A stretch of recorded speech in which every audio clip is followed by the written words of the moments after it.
कुछ लोग ये कहते हैं कि सीता रावण की बेटी है। अब सीता का रावण से क्या संबंध है, कैसे बेटी है, ये भी मैं आपको स्पष्ट कर दूं। ऐसा विद्वान लोग कहते हैं। ये बात कहाँ लिखी है मैं जानता नहीं हूं, पर संतों के मुख से सुनी है तो आपको सुना रहा हूं। ये सीता की सच्ची चर्चा तो यही है कि सीता मां पृथ्वी से प्रकट हुई है। पर कुछ लोग ये भी कहते हैं कि रावण की बेटी है। अच्छा, रावण की बेटी किस आधार पर कहते हैं वो भी मैं आपको स्पष्ट कर दूं। बात ऐसी है कि एक बार रावण संतों से खून लेकर के, रावण संतों से टैक्स किसका लेता था जानते हो? उनके खून का टैक्स लेता। चलो टैक्स में अपना खून दो। तब संत लोग अपना कुछ कुछ काट काट के रावण को खून दिया करते थे, ब्लड दान किया करते थे, रक्त दान किया करते थे, सारे ब्राह्मणों का, संतों का। अच्छा, रावण संतों को बड़ा सताता था, सारा रक्त लेता था ताकि रक्त के बिना ये मर जाए।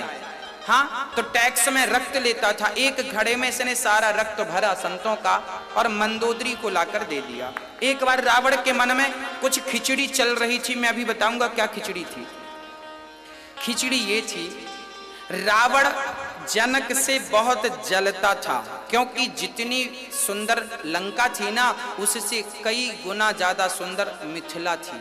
मिथिला बोले तो आज वो मिथिला बिहार में, बिहार प्रांत जो नेपाल से लगा हुआ है वो मिथिला नगरी है।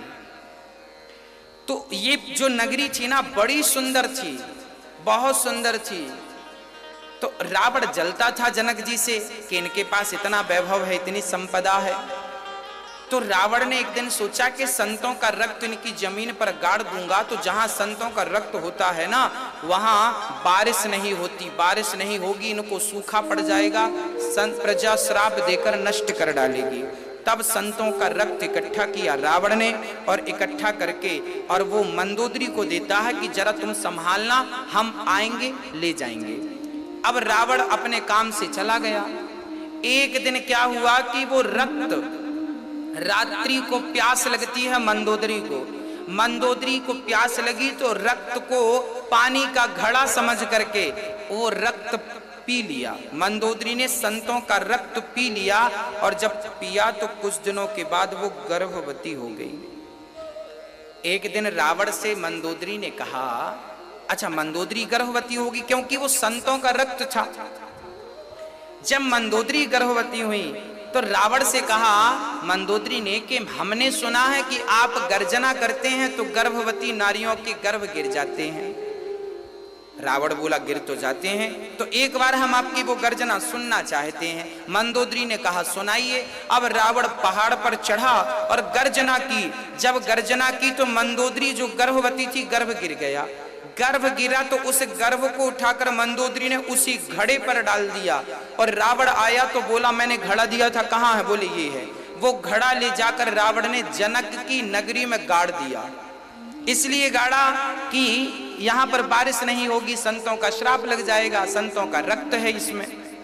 पर उल्टा हुआ, उस मंदोदरी के गर्भ से जो गर्भ गिरा अब वो घड़े में था और पृथ्वी मां ने उसका लालन पालन शुरू किया।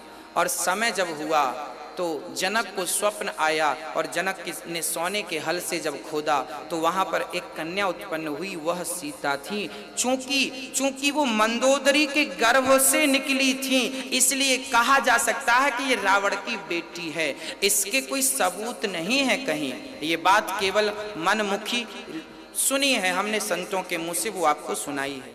हाँ, अब रावण तो रावण ब्राह्मण था, सब कुछ जानता था। रावण जान गया कि ये मेरी बेटी है। अब आगे मैं आपको सुनाता हूं। इस हिसाब से रावण सीता का पिता हुआ। अच्छा, यहां पर आप देखेंगे जब सीता स्वयंवर होता है ना तो रावण भी आया था। यहां गोस्वामी जी स्पष्ट लिख रहे हैं कि रावण ने धनुष को टच भी नहीं किया, अर्थात रावण सीता से विवाह करने नहीं आया था। यहां गोस्वामी जी लिख रहे हैं चौपाई में कि रावण चाप को अर्थात धनुष को छुआ भी नहीं। ऐसी चौपाई अभी मैं गाऊंगा थोड़ी देर बाद। रावण ने धनुष को, आया तो था सीता स्वयंवर में रावण, पर रावण अपनी बिटिया को देखने आया था, ऐसा संत जन कहते हैं। और जब राम ने धनुष तोड़ दिया तब रावण ने राम से कहा था कि प्रभु समय लगे तो हमारी बिटिया को लेके लंका आइएगा, आपका सम्मान स्वागत करेंगे। राम जी ने कहा देखो हम तो आएंगे नहीं। तो रावण बोला फिर मत आओ, हम अपने तरीके से ले आएंगे। तो इसलिए फिर रावण ने सीता माता को चुराया, इसलिए चुराया कि वो अपना कल्याण करना चाहे।